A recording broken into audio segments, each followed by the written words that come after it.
He yelled, "You'll never be good enough for me," in front of his friends. I smiled and said, "You're probably right." Then I walked out, got in my car, and drove away. Later that night, his friends messaged me what they told him after I left. He yelled, "You'll never be good enough for me," in front of his friends. I smiled and said, "You're probably right." Then I walked out, got in my car, and drove away. Later that night, his friends messaged me what they told him after I left. My name is Melissa. I'm 30, and I work in finance as a senior analyst at a mid-sized investment firm in Chicago. I make decent money, around $140,000 a year. Not rich, but comfortable. I drive a paid-off 2015 Honda Accord, live in a nice one-bedroom apartment in Lincoln Park, and I've got about $85,000 saved up between my 401k and emergency fund. I'm telling you this because money is what this whole thing ended up being about, even though I didn't realize it at the time. I'd been dating Sean for 3 years. We met at a mutual friend's birthday party back in May 2021. He was a marketing coordinator at a mid-tier tech startup, made around $55,000. And honestly, money never seemed like an issue between us. We split dates pretty evenly in the beginning. Maybe I paid 60% of the time, but it felt natural and fair. He was funny, ambitious, loved trying new restaurants, and we just clicked. I thought we were building something real. The first year was incredible. We'd spend weekends exploring different neighborhoods, trying hole-in-the-wall restaurants, going to free concerts in Millennium Park. He never complained about my car or my apartment. He seemed happy. We talked about future plans, maybe moving in together, adopting a dog, taking a trip to Europe when we'd saved enough. It all felt genuine. But about 6 months ago, things started changing. Sean began making comments, little ones at first. We'd be watching some travel show on Netflix and he'd say, "Wouldn't it be nice to go to the Maldives like them?" I'd laugh and say, "Maybe in a few years when I make VP." He'd go quiet, his smile fading. Or we'd be scrolling through Instagram together, and he'd stop at posts of luxury cars, expensive watches, and exotic vacations. He'd linger on those posts longer than he used to. Then there were his friends, Nathan, Jason, and Andrew. We'd go out with them maybe twice a month, and every single time the conversation turned to money. Nathan's girlfriend just bought him an Apple Watch. Jason's girlfriend surprised him with a weekend in Napa. Andrew's girlfriend leased him a BMW for his birthday. And every time, Sean would come home quieter than usual. 3 months ago, he started pulling away. Less texting during the day. When I'd send him funny memes or ask about his lunch, I'd get one-word responses hours later. More, "I'm tired," when I wanted to come over after work. Our Friday date nights became every other Friday, then once a month. When I finally confronted him on a Tuesday night in mid-July, sitting in my living room with Thai takeout getting cold between us, he said, "I just feel like we're not progressing, you know? Like, where is this relationship actually going?" I told him I loved him, that I was actively saving for a down payment on a house, that I wanted a real future with him, that I was hoping we'd get engaged within the year when he felt ready. I even showed him my savings spreadsheet, my timeline, my plan. He nodded slowly, but his eyes looked distant, like he was already somewhere else in his mind, like my plan wasn't good enough or fast enough. 2 weeks ago, everything exploded. It was Saturday night, August 24th. Sean invited me to Andrew's 28th birthday dinner at this upscale Italian place downtown called Girasole, the kind with cloth napkins, a wine list thicker than a phone book, and a sommelier. I wore a navy silk blouse and black pencil skirt. Nothing fancy, but clean and presentable. When I arrived at 7:30 p.m., Sean barely acknowledged me. He was already 2 glasses of Prosecco deep, laughing loudly with his friends at the bar, and I felt like a ghost he could see right through. The restaurant was packed, candles flickering on every table, soft jazz playing in the background.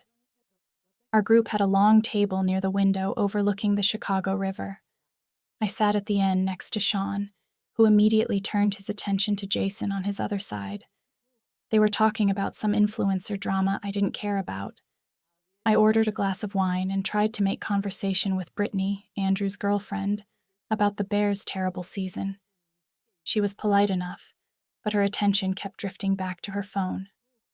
Halfway through dinner, after the appetizers arrived, bruschetta and calamari that cost $24 each, Brittany started talking about the Tesla Model S she'd just bought. Brand new, fully loaded, $95,000. Everyone oohed and ahed like she'd announced she'd won the lottery. She pulled out her phone, showing off pictures of the white exterior, the massive touchscreen dashboard, the autopilot features, the insane acceleration times. "Babe, that's incredible," said Andrew, kissing her cheek. "I know, right?" Brittany beamed. "I'm thinking of getting the Model X next year. The Falcon Wing doors are sick." Then Diana, Jason's girlfriend, mentioned she just closed on a 2-bedroom condo in River North. "Got it for $480,000, but with the neighborhood development, it'll be worth $600,000 in 3 years easy. Already got it appraised higher than what I paid." Jessica, Nathan's girlfriend, worked in tech at some startup and started going on about her company's stock options. "If we IPO next year like everyone's saying, I'm looking at a potential $200,000 bonus minimum. Could be more if the valuation hits what we're projecting." I stayed quiet. I'm not a flashy person. I don't need to wave my paycheck around to feel good about myself. I was cutting into my chicken parmesan, which was admittedly delicious, minding my own business, when Sean said it. "Yeah, well, Melissa is still driving her college car." The table went quiet for a second, then everyone laughed. Not mean laughter exactly, just awkward chuckles, the kind that fill uncomfortable silence. But it stung like hell. I looked directly at him, fork still in my hand. "It's paid off. No debt, no monthly payments." He rolled his eyes dramatically, taking another sip of Prosecco. "That's not the flex you think it is, babe." I felt my chest tighten, heat creeping up my neck, but I kept my expression neutral. I set my fork down carefully. "Excuse me, I need to use the restroom." I walked past the bar, past couples enjoying their romantic meals, and into the bathroom. I splashed cold water on my face, stared at myself in the mirror under the harsh fluorescent lights, and told myself to let it go. He was drunk. He was showing off for his friends. It didn't mean anything. We'd talk about it tomorrow when he was sober. But when I came back to the table, weaving through the waitstaff carrying trays of pasta and wine, I overheard him. He was leaning toward Andrew, his voice low, but not low enough. "I just don't see her ever being at the level I want, you know? Like, she's comfortable being mediocre. She has no real ambition to level up. She's content with good enough." I stood there for a second, frozen 3 feet behind his chair, my hand gripping the back of an empty seat. The words hit me harder than the public humiliation. Mediocre. No ambition. Those words coming from someone who claimed to love me. Then I walked back around, sat down, and didn't say another word for the rest of dinner. I smiled politely when spoken to, nodded when appropriate, and counted the minutes until we could leave. The dessert course felt like it lasted hours. When we finally got outside around 10:45 p.m., the cool night air hit my face. It was a relief after the stuffy restaurant. Sean was tipsy, giggling about something Andrew said, leaning on Jason for support as they walked. I told him I'd drive him home since he'd clearly been drinking too much. He waved me off dismissively.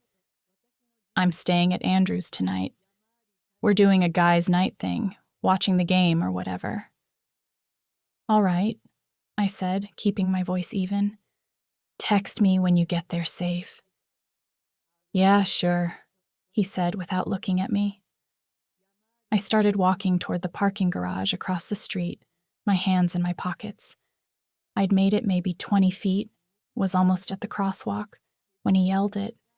His voice cut through the sounds of downtown traffic, the honking cars, the distant sirens. You know what, Melissa?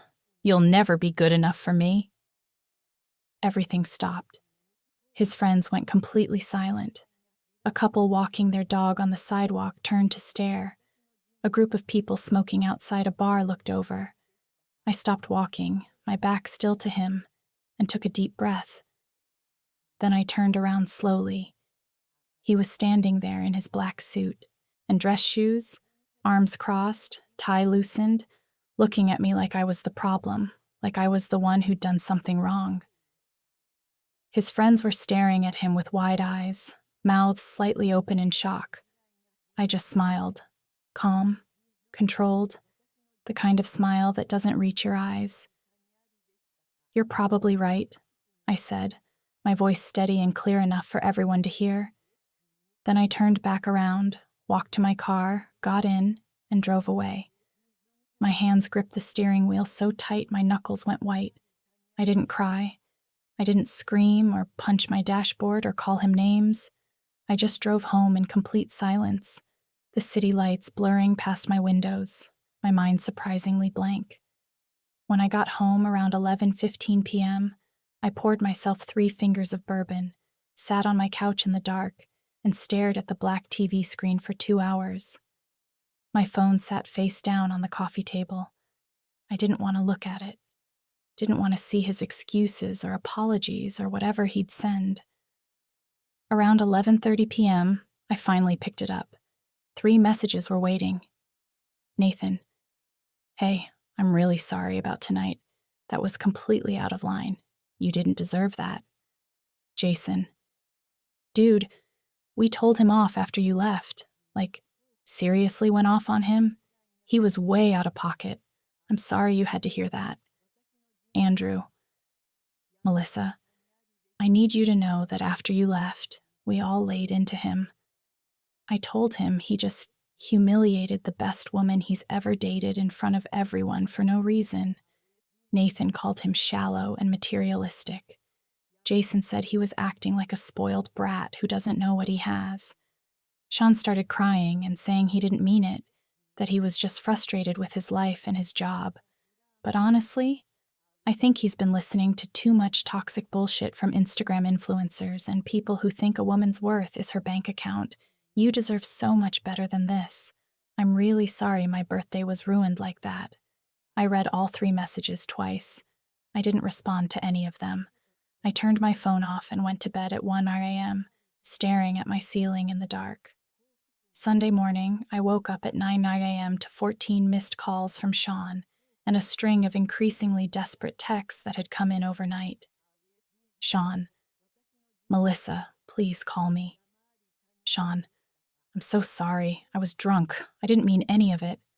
Sean. Can we please just talk? I'm begging you. Sean. I love you. Please don't ignore me. Sean. You're not mediocre. I was just drunk and stupid. I didn't mean it. I didn't respond to any of them. Instead, I got up, made coffee, and called my best friend Kelly around 10 a.m. I told her everything that happened. She listened without interrupting, and when I finished, she said, "Girl, you dodged a nuclear missile. Let him sit with what he did. Don't respond. He needs to understand there are consequences." Monday at work, I kept my phone on Do Not Disturb the entire day. I buried myself in a complex portfolio analysis I'd been avoiding for weeks. Numbers, spreadsheets, market projections. It was exactly what I needed to keep my mind occupied. My boss even commented that I seemed exceptionally focused and asked if everything was okay. I just said I was in the zone. Tuesday was the same. Head down, working through lunch, staying until 7 p.m. Wednesday evening, around 6:30 p.m., as I was heating up leftover pizza, There was a knock on my door. I looked through the peephole and saw Sean standing there. I opened the door. He looked absolutely wrecked. Puffy red eyes, unshaven, wearing old gray sweatpants and a Northwestern hoodie I'd never seen before. His hair was messy and uncombed. "Can I come in? Please." I sighed deeply and stepped aside. He walked in slowly and sat on my couch, the exact same spot where I'd sat alone after he humiliated me. The irony wasn't lost on me. "I was drunk and stupid," he started, his voice shaky. "I've been under so much pressure at work with the new product launch, and my friends have been in my ear about what?" I cut him off, my voice harder than I intended. "About me not being rich enough for you? Not flashy enough? Not good enough?" He looked down at his hands, fidgeting with his phone. "It's not like that." "Then what is it like, Sean? Explain it to me. Because from where I'm sitting, you publicly humiliated me in front of your friends, called me mediocre, and told me I'd never be good enough for you. So please, help me understand." He was quiet for what felt like forever. I could hear my neighbor's TV through the wall, some sports announcer yelling about a touchdown. Finally, he said quietly, "I guess I just wanted more." "More of what?" I leaned forward. "I work hard every single day. I'm loyal. I've never lied to you or disrespected you. I've been there for you through job stress, family drama, everything. I was hoping we'd build a future together. What more could you possibly want?" "I don't know," he whispered, tears starting to fall. "I just feel like everyone around me is leveling up their lives, and we're just stuck in the same place." "Stuck?" I repeated slowly, letting the word hang in the air. "You think 3 years of love and building something real together is being stuck because I don't drive a Tesla or wear designer clothes?" He started crying harder, his shoulders shaking. "I didn't say that." "You did, actually. Maybe not in those exact words, but that's what you meant. You said I'd never be good enough for you in front of everyone. You humiliated me." "I didn't mean it. I swear to God I didn't mean it." "But you thought it," I said quietly, feeling surprisingly calm. "And that's the real problem here. You can apologize for saying it out loud, but you can't take back that you actually believe it." I asked him to leave. He begged me to reconsider, said he'd do anything to fix this, that he loved me, that we could go to couples therapy, that he'd prove he didn't mean it. I told him I needed space and time to think. He nodded, wiping his eyes, and left crying into his hands as he walked down the hallway.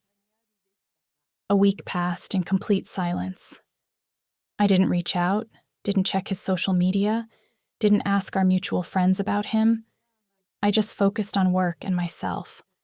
I started going to the gym every morning before work, something I'd been meaning to do for months. It felt good to have a routine again. Then on September 7th, I got an unexpected call from Jason around 1 p.m. while I was at lunch. He sounded panicked, speaking fast. "Melissa, I need to tell you something, and you're going to be pissed." My stomach immediately dropped. I set down my sandwich. "What happened?" "Sean's been texting his ex, like, a lot, apparently. And Brittany saw him meeting up with her at that coffee shop on Michigan Avenue yesterday afternoon around 3 p.m. I felt completely numb. "His ex? You mean Taylor?" "Yeah, the finance bro from Goldman Sachs who cheated on him 2 years ago." Taylor. The woman who made over $200,000 base plus bonuses, drove a Porsche Cayenne, wore designer everything, and treated Sean like an accessory to show off at company events. The same woman he'd sworn up and down he hated and would never speak to again. "Are you absolutely sure about this?" "Brittany took a picture from across the street when she was walking to a client meeting. I'm sending it to you right now." A minute later, my phone buzzed. There they were, clear as day. Sean and Taylor sitting at an outdoor table at Intelligentsia Coffee, both laughing, looking comfortable, like no time had passed.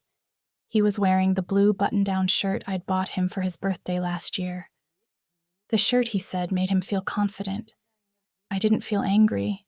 I didn't feel betrayed or hurt. I just felt relieved, like a massive weight had been lifted off my shoulders, like the universe had just confirmed what I already knew. I'd made the right decision.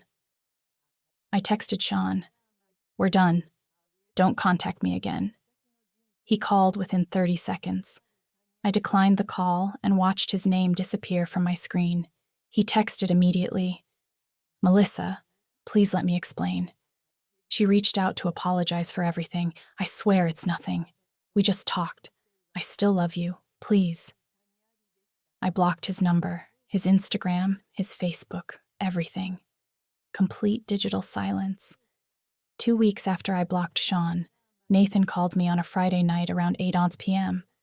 I was at home watching a Cubs game with a beer, actually feeling pretty good about life. "Hey, Melissa, I wanted to give you a heads up about something," Nathan said. "What's up?" "Sean and Taylor made it official. They're dating again.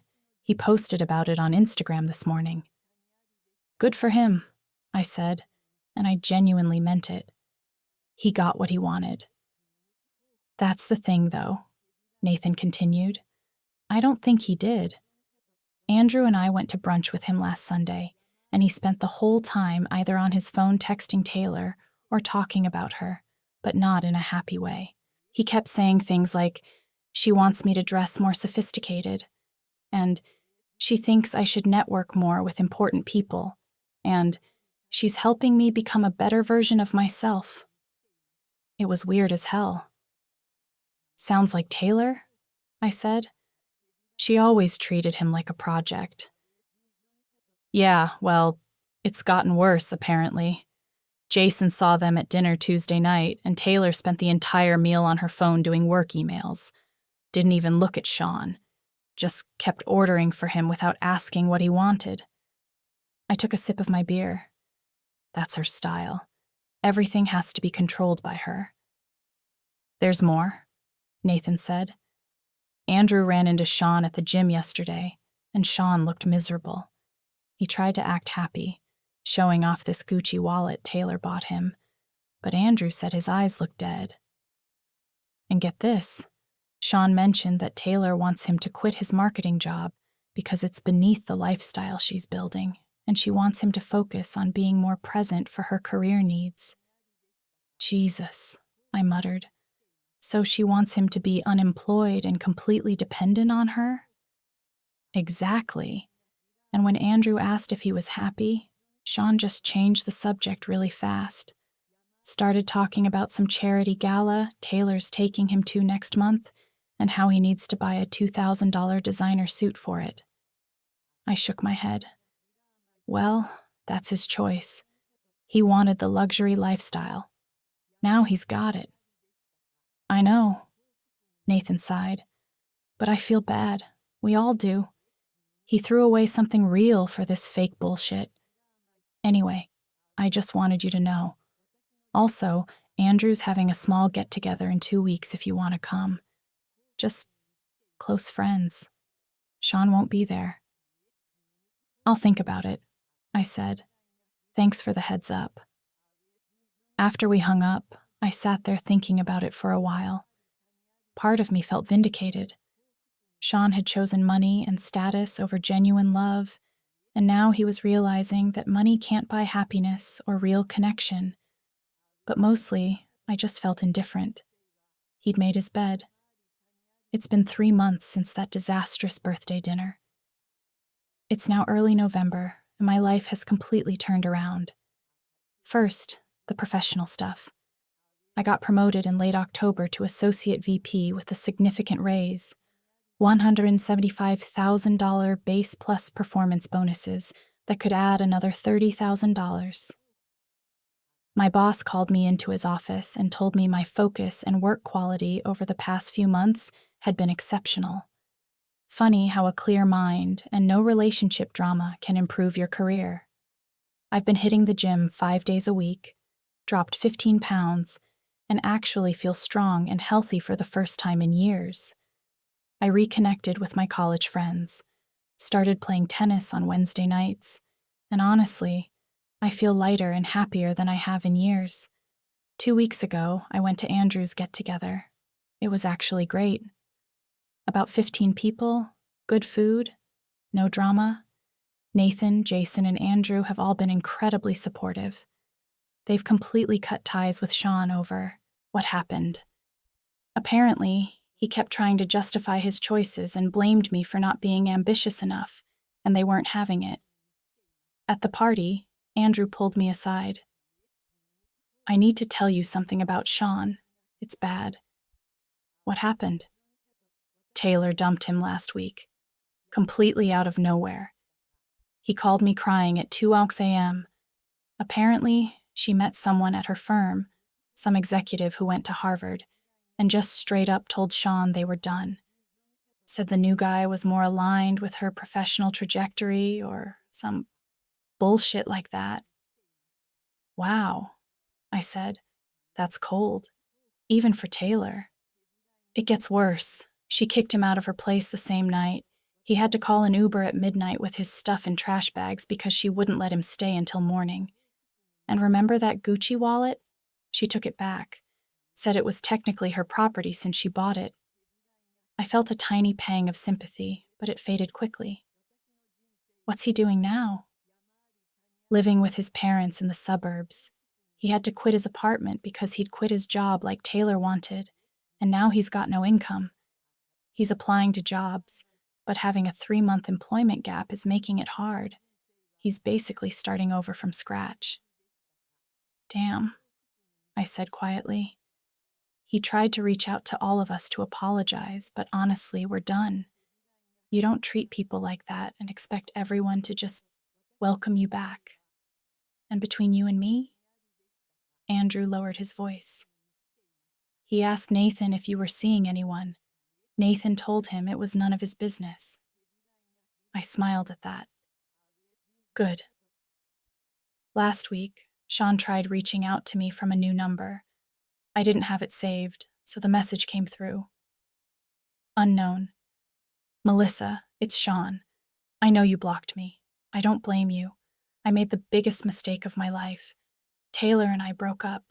I was so stupid and shallow, and I threw away the best thing that ever happened to me. You were right about everything. I miss you so much. I miss us. Is there any chance we could talk, even just for coffee? I need to apologize properly. I'm so sorry." I stared at that message for about 30 seconds, thought about everything we'd been through, thought about the good times and the bad, thought about who he was when we met versus who he became. Then I deleted the message and blocked the number. I'm not interested in being someone's backup plan or safety net. I'm not interested in being the person he settles for after the luxury lifestyle didn't work out. I deserve someone who sees my worth from the beginning, not someone who only realizes it after they've lost it. Yesterday, I matched with someone on Hinge. His name's Evan. He's a teacher, drives a Toyota, and his profile says he values authenticity over aesthetics. We're getting coffee this Sunday. I'm not expecting anything, but I'm open to possibilities. As for Sean, I heard through Nathan that he's back on dating apps, still living with his parents, working as a contract social media manager for like $40,000 a year. He apparently posts a lot of inspirational quotes about knowing your worth and not settling, which Nathan finds hilarious given the circumstances. I don't wish him harm. I don't wish him well either. I just don't think about him anymore. I'm focused on my own life, my own growth, my own future. And honestly, it feels pretty damn good. A lot of people are asking if I ever really loved him. I did, deeply. But love isn't enough when someone fundamentally doesn't respect you or value what you bring to the relationship. For those saying I should have fought harder, why? So he could resent me for not being wealthy enough? So I could spend years trying to prove my worth to someone who already decided I wasn't enough? Pass. Someone asked if I'd take him back if he apologized again. Absolutely not. I'm nobody's backup plan or safety net. The fact that he only wants me back after Taylor dumped him tells me everything I need to know. The coffee date with Evan went really well. We talked for 3 hours, getting dinner with him next week.